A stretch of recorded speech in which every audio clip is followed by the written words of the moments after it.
Hello, everyone. Good morning, good afternoon, good evening, wherever in the world you are and whatever time it may be.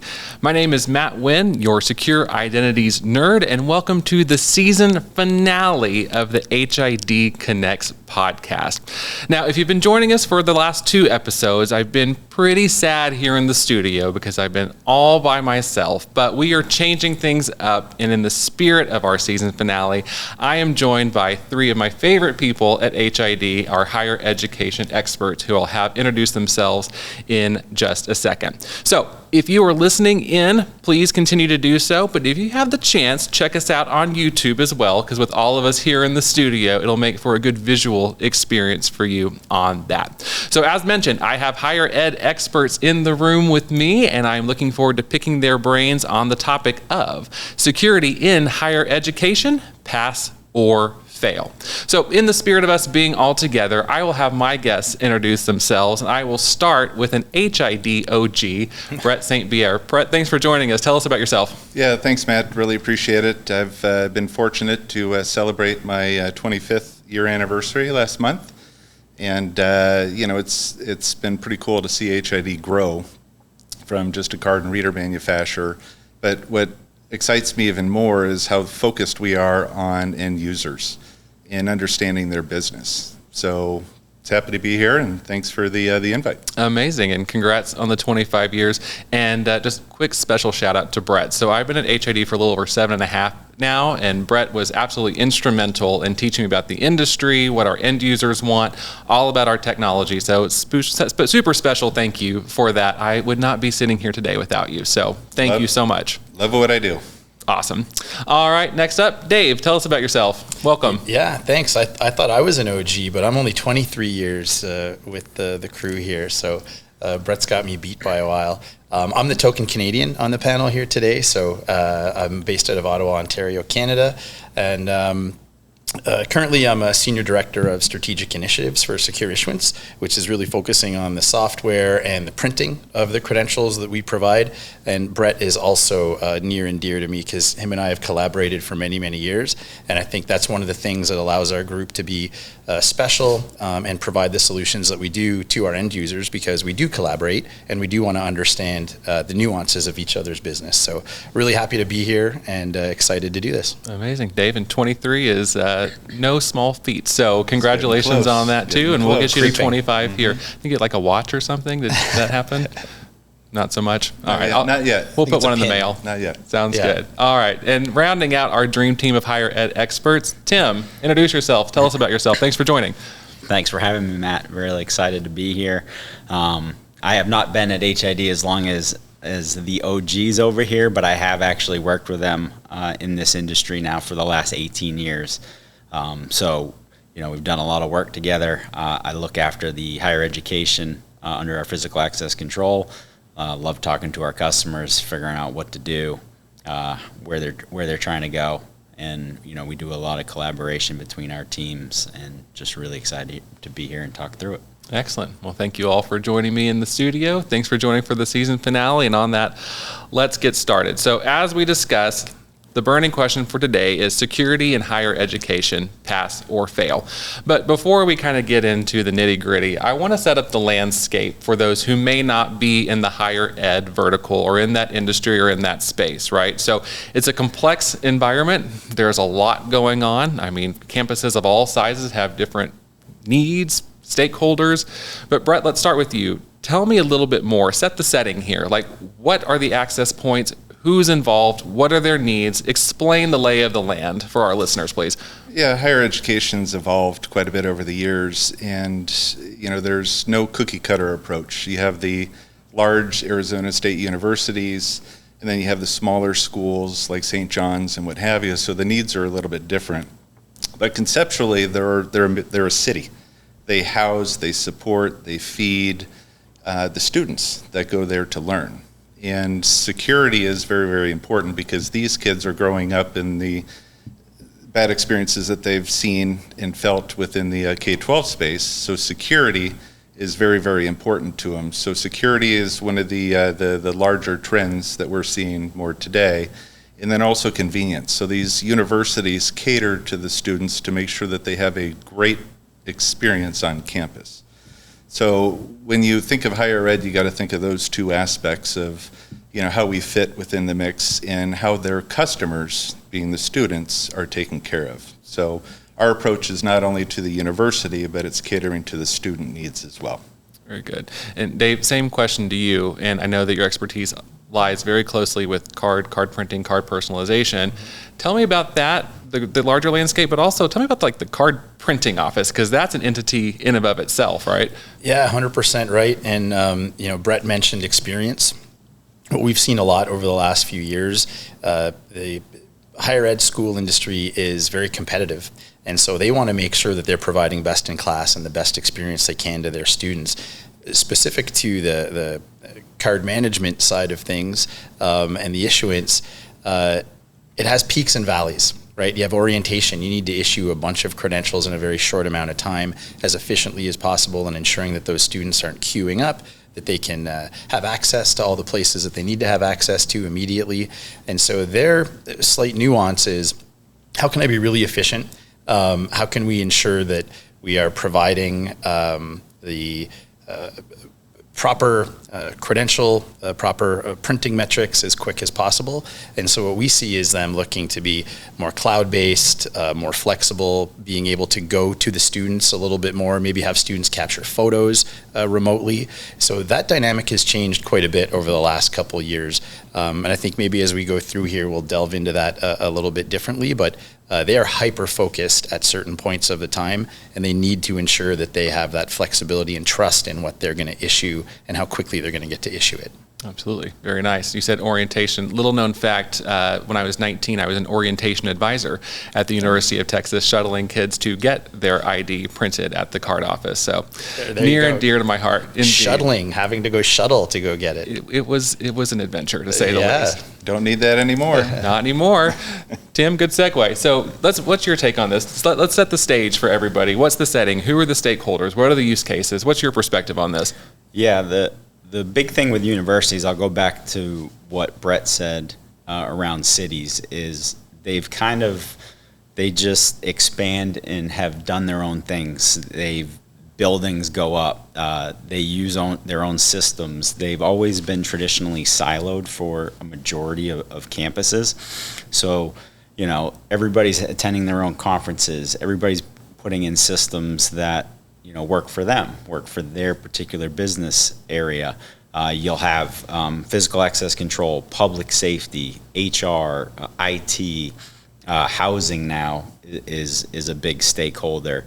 All these different business areas are doing different things in this world. And when we focus and laser in on the actual credential and physical security, it is not as easy as everyone would like it to be. There are decisions being made at one particular department that affect another department, and they're not talking to each other, or they don't even realize that it's affecting them.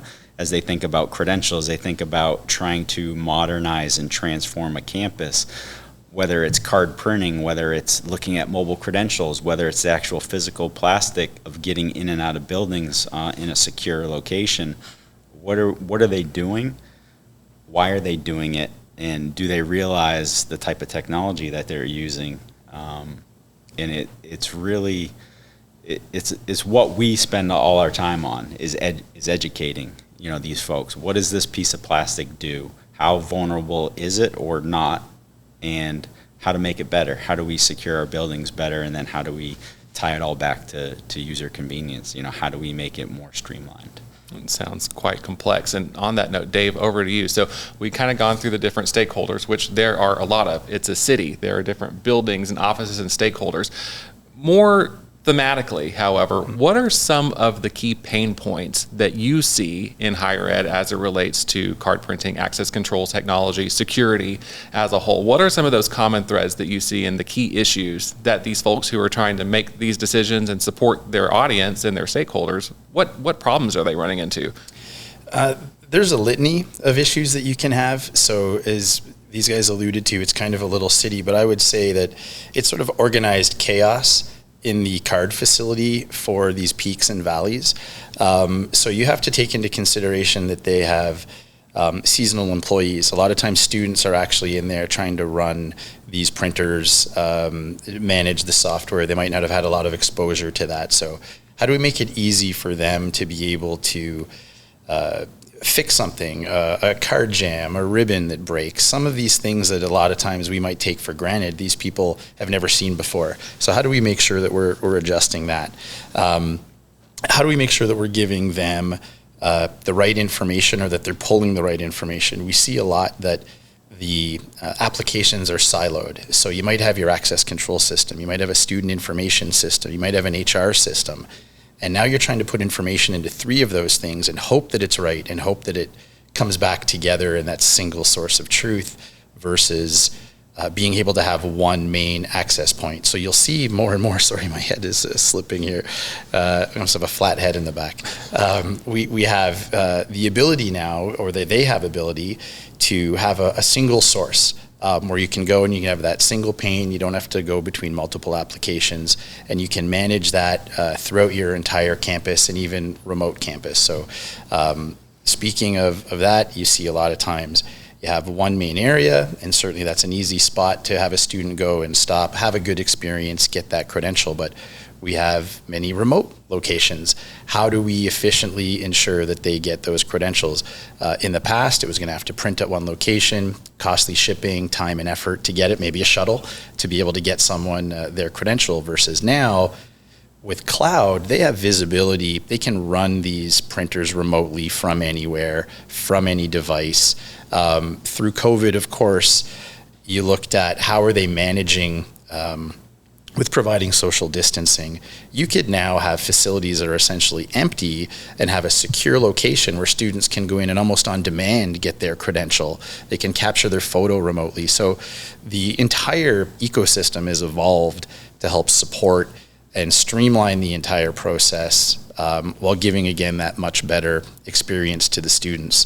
So there's a variety of issues, whether it's from data, whether it's how quickly I can get the credential, if there's an issue with our printer, how are we addressing it? And the cloud-based systems are really allowing them to overcome that really efficiently, and most importantly, cost effectively. When we think of budgets, schools can be relatively tight, particularly card offices.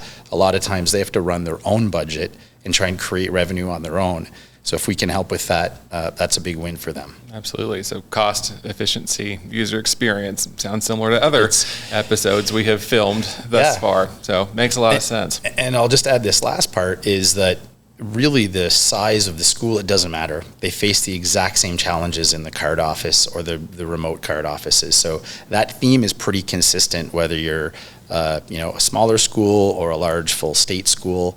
That pain exists, but the nice thing is we'll talk through here is there's elements to help address it. Yeah, and not to mention I probably lost my ID card at least 14 times while I was in school. Thank you. Yep, Thank you. No problem.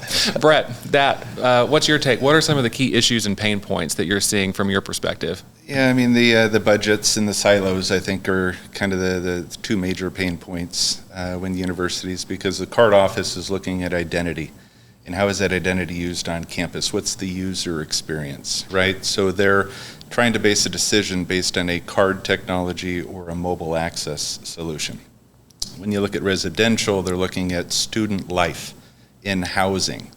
And security is different in student life because you're protecting virtually their home, right, on campus.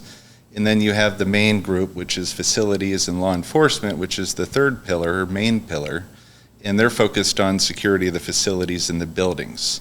They want a open campus, but they want the ability to lock down. They want to secure sites, biolabs, the high secure areas. So there's different layers of security. So the 3 different pillars typically have a different view on what they want to do on campus. And there is a trend where they are coming more together and basing their decisions long term and where they want to be in the future. Because at the end of the day, all 3 divisions want to give the best student experience possible, so those students will come back the following year, tell their friends, tuition, increases, and it's a pleasant experience.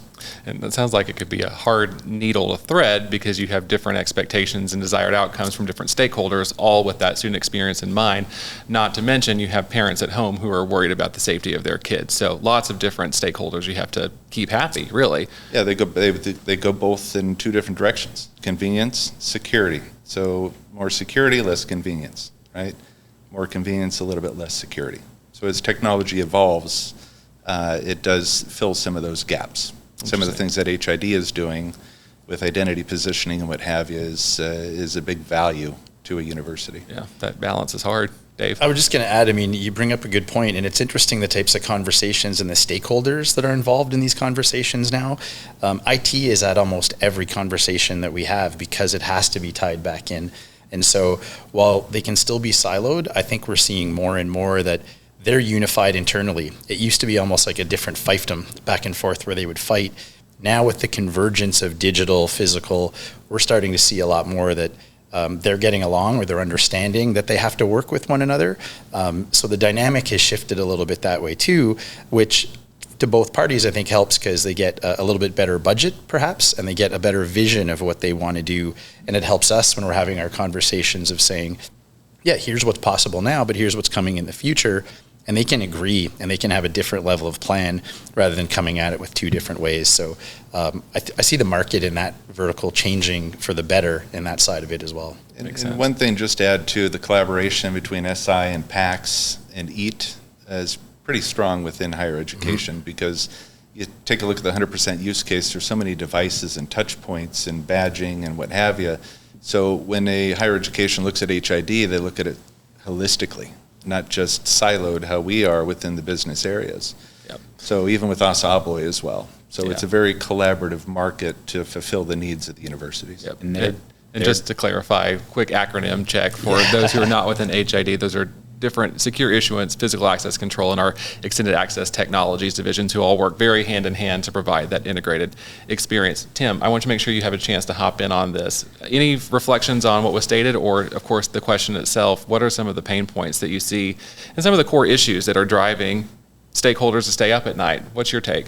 Yeah, piggybacking off of what these guys said is, we refer to it in as like stakeholder meetings, right? They're actually now forming their own committees. They're trying to understand each other in a sense and actually communicate. We've been in rooms before where people haven't even met, on the physical access control side or the card office, the one card office or housing, right?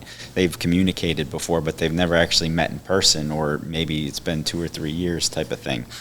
And it's just opening the dialogue. What are you trying to do for security and convenience on campus? And one of the biggest things right now, I'm sure we're going to talk more on it, is mobile credential. Mobile is such a big focal point now. People are like, well, what about cards? Are cards going away? Is it going to be all mobile? How do we balance this? What should we do, and how do we get there? So it's starting to bring more folks together, which is really good, just to get people talking. But now it's understanding what the technology is, how you can put certain things in certain locations to support those goals, and just realizing what's in the best interest of your campus, trying to arm them with as much information as possible so they can make an informed decision to really transform the campus. Very nice.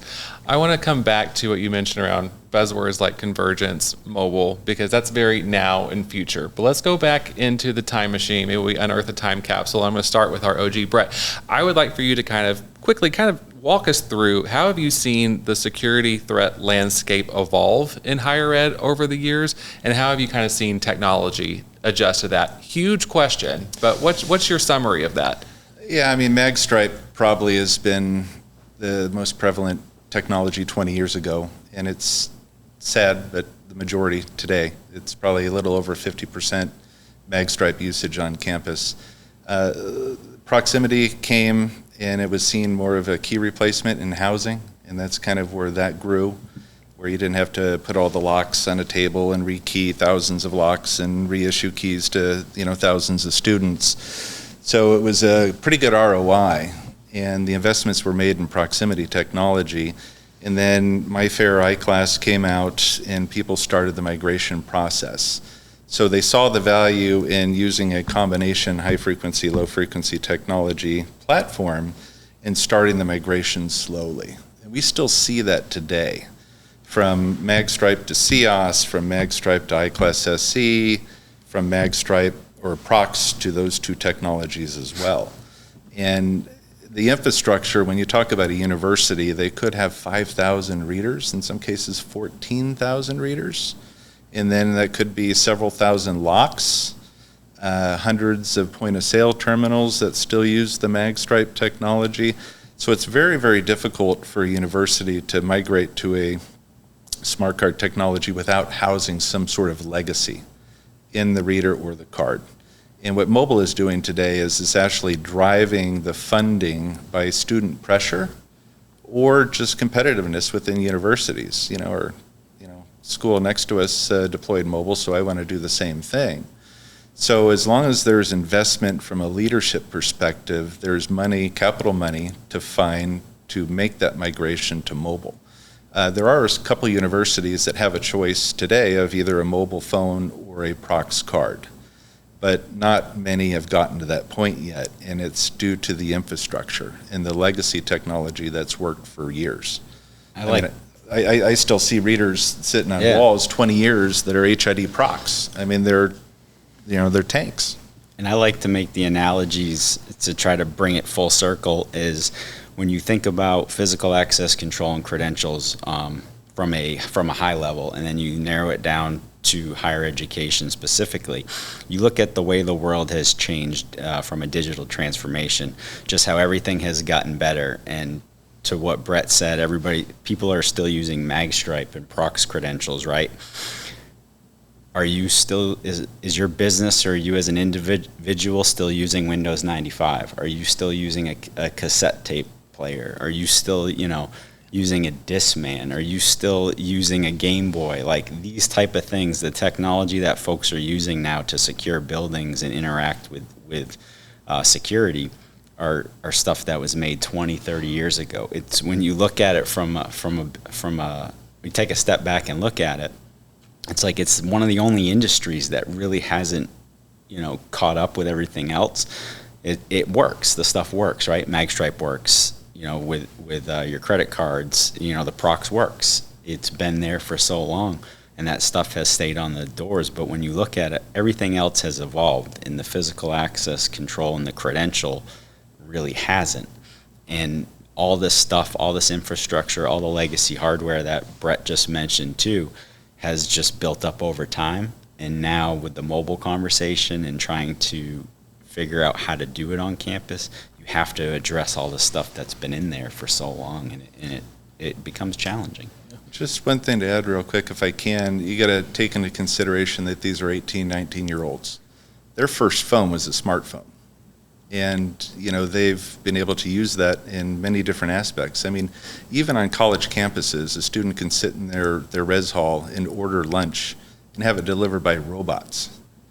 I mean, the technology is evolving, and these are the kids that are going to be moving into the corporate space, and they're going to be driving a lot of technology there and advancements and making sure that the end user is focused on their customers and their customers' needs and getting them to a point where they'll have a successful experience, whether it be university or employment. We're talking mobile. Dave, Yeah. what's your take on this? And then I want to add the next question into the mix too. It's like, as this ecosystem is rapidly evolving, we're getting more and more digital, there's still a big demand for the physical credential. So your take on this conversation, but also that component, what's the balance going to look like? Yeah, so at first I think if we take a step back, it's not limited to the higher education space. We see a lot in the enterprise space, healthcare. They still have MAG, they still have proximity, going back to the whole convenience thing. So I think, and maybe even one further back, is what are the challenges? What is keeping people up at night? Is understanding how can we make this a seamless move? How can we move forward with technology? Maybe in some cases skip a few technologies and get to where we need to be. But legacy systems are there because they work. And if they're not following along, you're stuck. You're going to keep that legacy system. We see in a lot of cases new facilities are acquired and they're using an old legacy system. Well, can we rip and replace that immediately, or do we have to work? In some cases, it's still maybe you're leasing and it's owned by a landlord. So there's a lot of cases where there might be a will to try and move forward, but the limitations are very real that are preventing people from making that. So I think in some cases we just have to be mindful of that too and understand that people are going to move at their own time. That said, we understand and we have to make it easy for people to make that transition. And there are ways to do that. So if you look at, I'm the cloud guy, so I guess I'll echo that again, is moving to a cloud application that allows you to manage all of your remote locations. You can now start to see that there's integrations that are in place that can allow you to not only press print and have that card come out of a printer, but it could now be issued to a wearable. It can start the process for your mobile phone, get the HID PACS application, and it can take that data and feed it back to that core application. So we have to understand that people are stuck. The cards have a good value. We're also visual creatures. We see a lot of the time now having conversations where people say, we're going to be comfortable moving our technology to the phone eventually. But we still need to have some sort of identifier that shows that person belongs here. And we're not going to ask them to show us their phone. So we're probably going to see that in a lot of cases, there'll be a visual that's non-technology that still has your image, still has some sort of marking on it that indicates, yes, I do belong here. And then maneuvering around the facility, logging onto your PC, whatever, will probably happen on the phone. And from our perspective, again, thinking of how well we work in the higher education space, and I'll say a lot of credit goes to the users in the higher education space.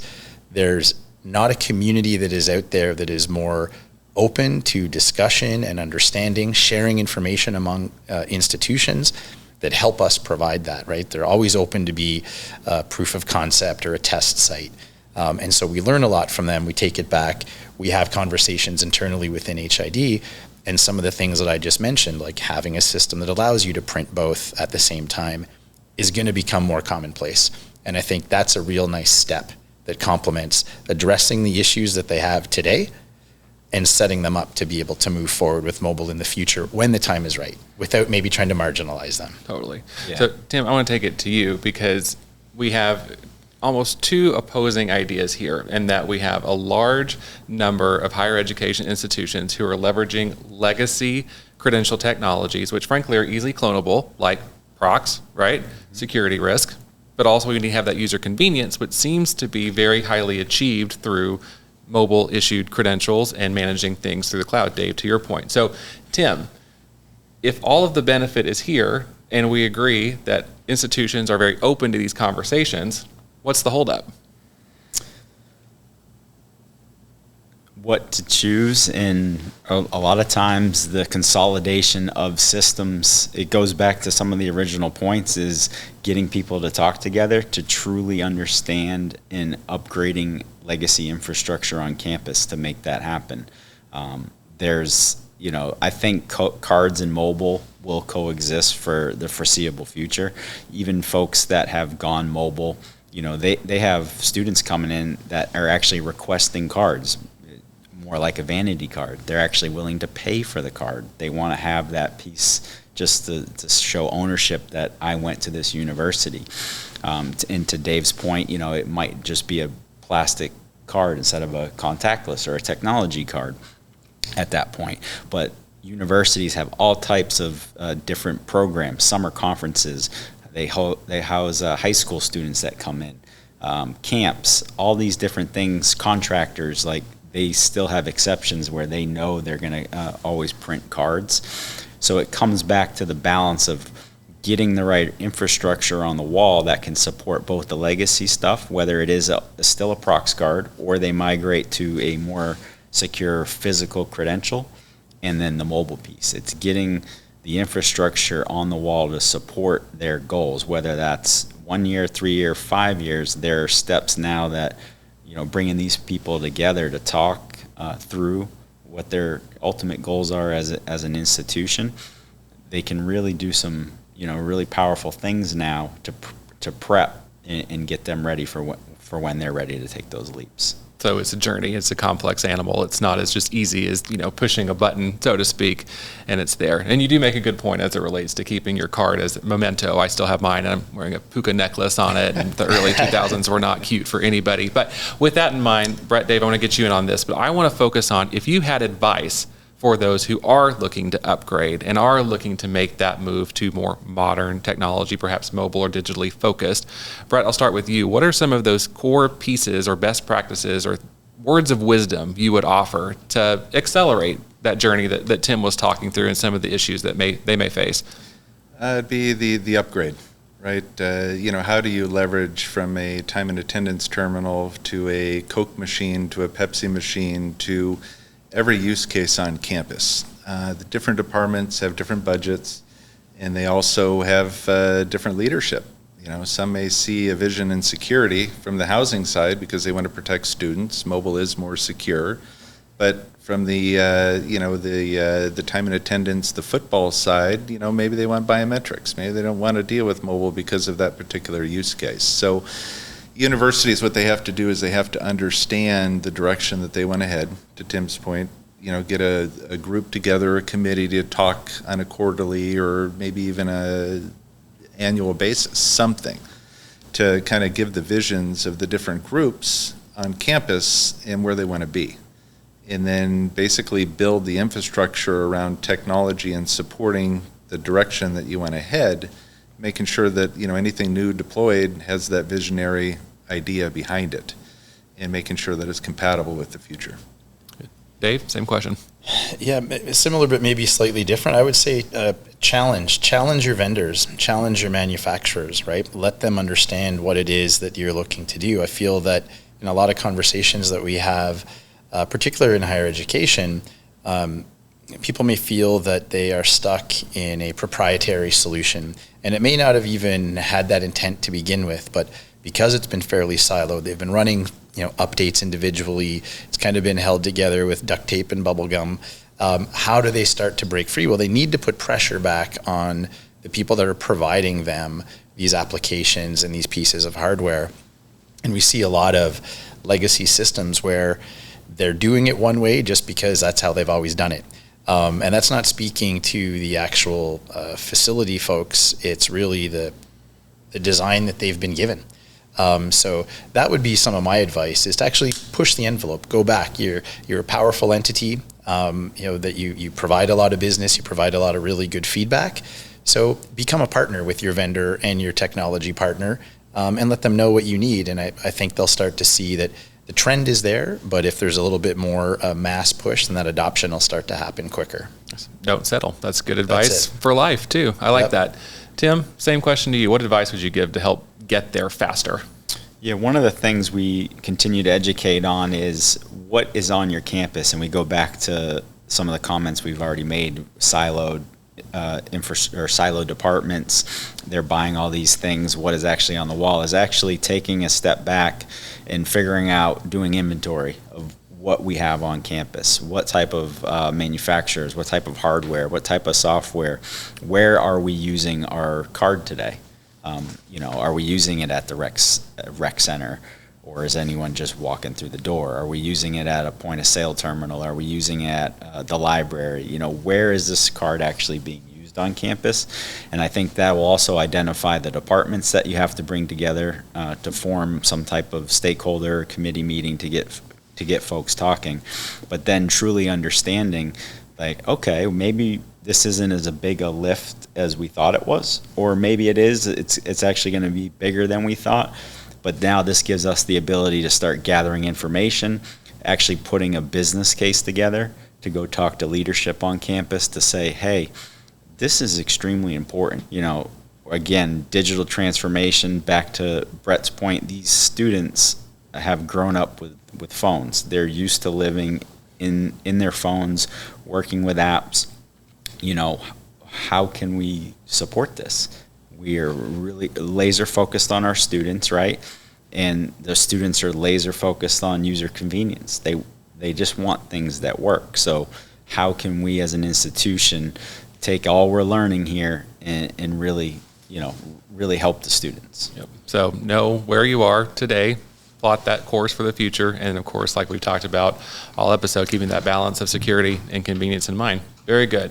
All right, I've got one more question before our final question, and that is, let's look into the future, right? So we kind of took a trip down memory lane on the evolution of security technology and access control and everything in between. But Brett, starting with you, let's go to July 2033. What will the higher ed landscape look like when it comes to security and credential management? I mean, college campus is like the open environment, right? They want the use case on campus outside of the residential halls locked down, but open everywhere else. And knowing who's on campus, I think, is going to be important. So I think identity positioning will be strong because you can identify users coming and going, flow of traffic. You can identify the cafeteria experience. You know, is everybody going right, not buying from the pizza place? Maybe we need to reorganize some things to have an even flow. Space utilization. The student going up to the cafeteria, looking at a monitor and having it automatically have a little window pop open and say, this is your dietary, menu list, right? For those students that need or are allergic to, SOE or what have you. So broadening the user experience through mobile phones, I think, is where it's going to be. Now, it could still be tap, because you don't want to be walking through unlocking doors, as you're, going through the halls and things like that. So it'd be a combination of both. But it's that openness, it's that lack of security view, even though you may have cameras and what have you, but security with knowing who's where and how they're flowing on campus, I think is going to be important. And think about all the data insights that you have for that. And with sustainability is a big push. The opportunity seems endless there. Yeah, the biggest thing when you look at a university is student retention. How can we retain these students, have them come back? Next generation, best experience ever. They want their kids to go there too. So that is what universities at their core interest is student retention. 100%. Dave, same question. Crystal ball 2033. What do you see on the horizon? Well, I'll do a quick divergence first because you mentioned pizza. And I'll say that, as we see a lot in the system, a phone is never going to be used to cut your pizza. So a card will still be around. We see that a ton. Ice scrapers. Windshield. And yes, as a northerner, being able to scrape your windshield. But if I look strictly by the numbers of research that's been out there, it's showing that card adoption will continue to increase until roughly 2045. And then it'll start to take a dip after. So while there's no question we're going to continue to see the rate of mobile adoption increase, I don't think it's going to be fundamentally too much different in 10 years. I mean, we've all been through this for a long time. New technologies emerge.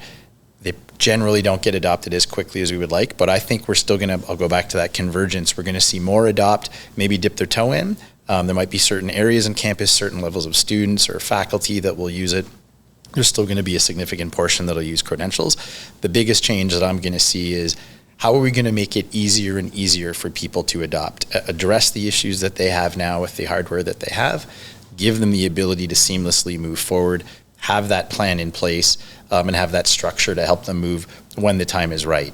So I still see a ton of cards being used in 2035, but certainly there'll be a significant increase on the mobile side, but maybe we'll be surprised with how many have both. Yeah, living in good harmony, it sounds like. That's right. Very good. Tim, 2033, what do you see? So, I echo some of these comments. I do think that there will be, a lot more mobile going on, and then at that time, and I'll bring it back to, you touched on it, but we're going through a digital transformation again in the world, but actually in the physical access control industry.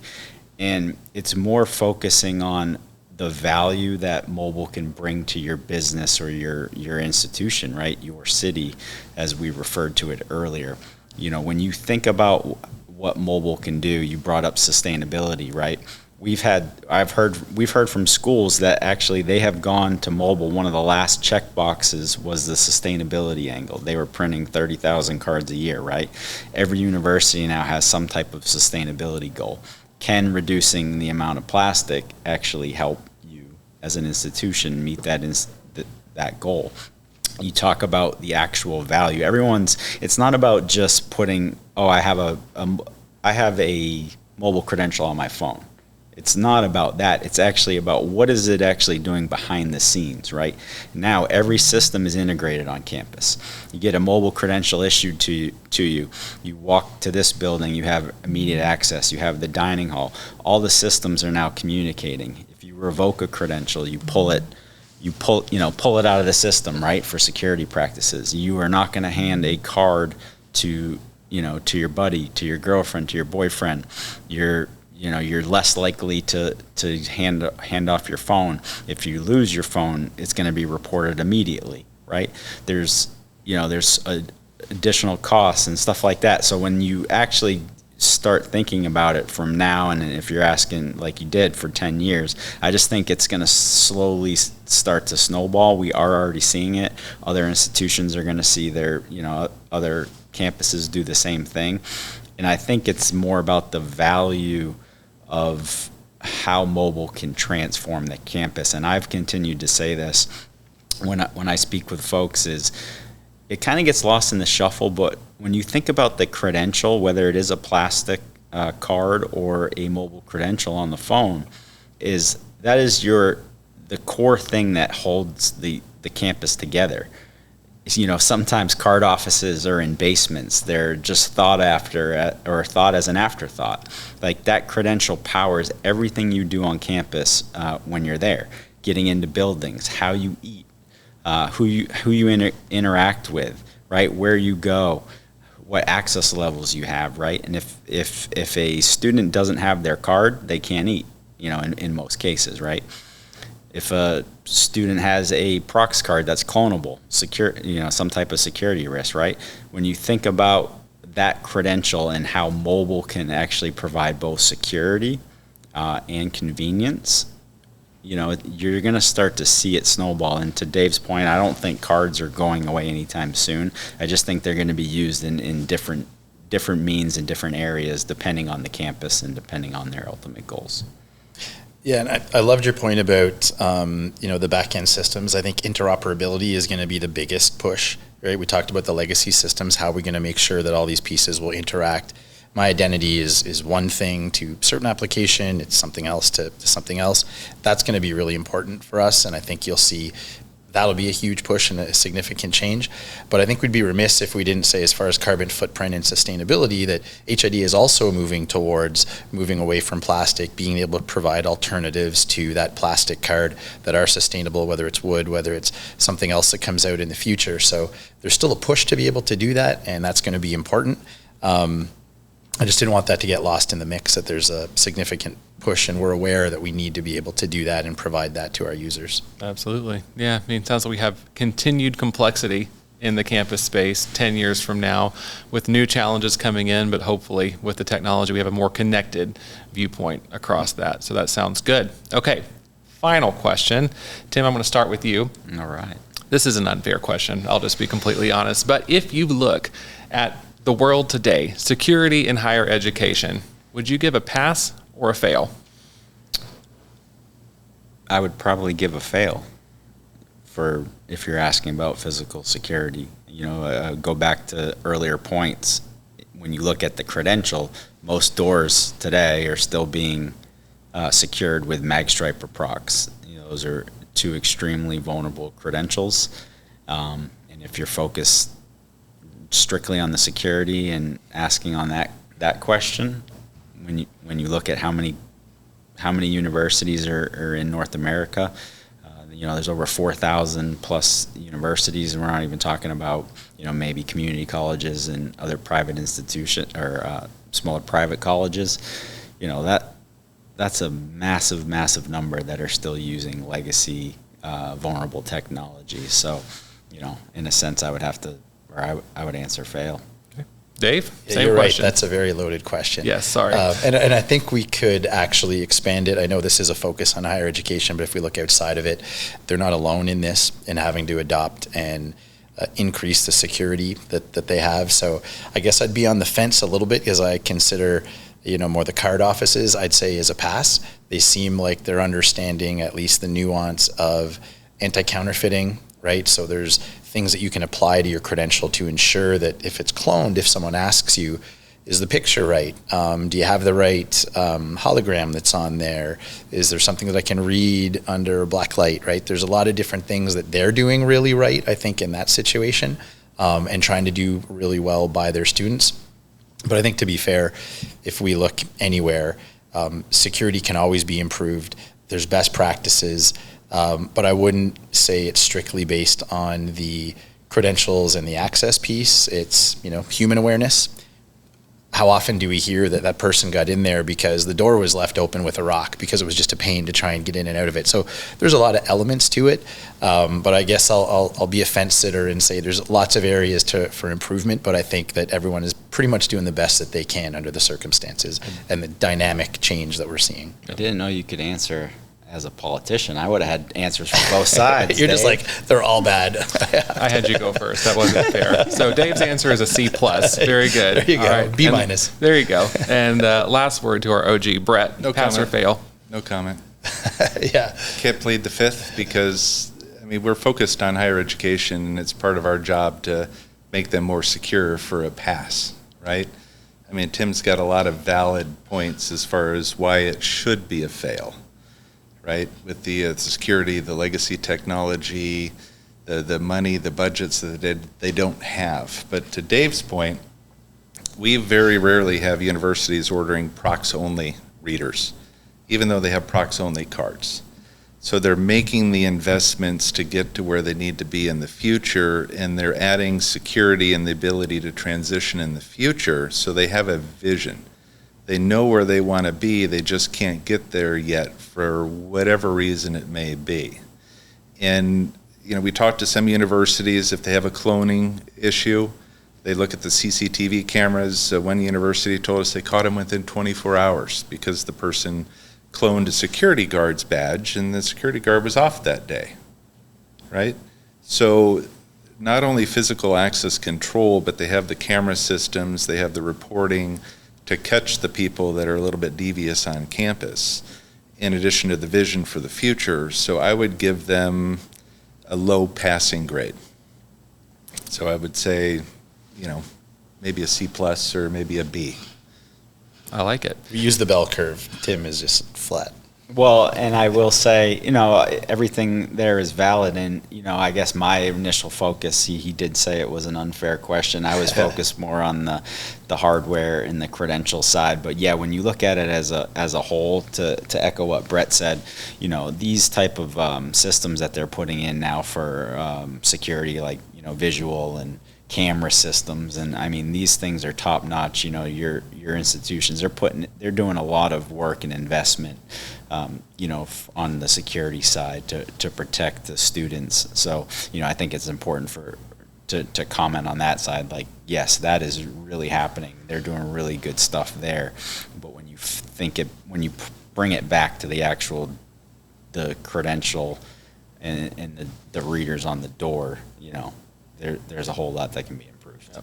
And as we said at the top of the podcast, as I'm in a conference room / our studio, it's a complex environment, right? Things are changing very rapidly, and in the spirit of why we do this podcast, and that's to help bring the industry together, which is in our best interest, our end users' best interest, our students' best interest, to help get that to an A+, which is more to come in the future. So with that, Brett, Dave, Tim, thank you very much for joining me in the studio. This has been a lot of fun. And thank you, of course, for joining us for the Season 1 finale of HID Connects. We've had a blast putting this podcast together. I really want to give a special shout out to the crew that you don't see on camera, the producers, but behind the scenes folks who really put a lot of time and effort and energy to bringing this to you. We are really looking forward to Season 2, which will drop here in the fall. But in the meantime, if you missed any previous episodes, check them out. Find us on YouTube, subscribe when you get the chance. And as always, in the spirit of connection, please drop me a line with any questions, comments, ideas for future episode. Hit me up at media@hidglobal.com. So with this, as we come to an end of our very first season, thank you for listening, and may your identities forever be secure.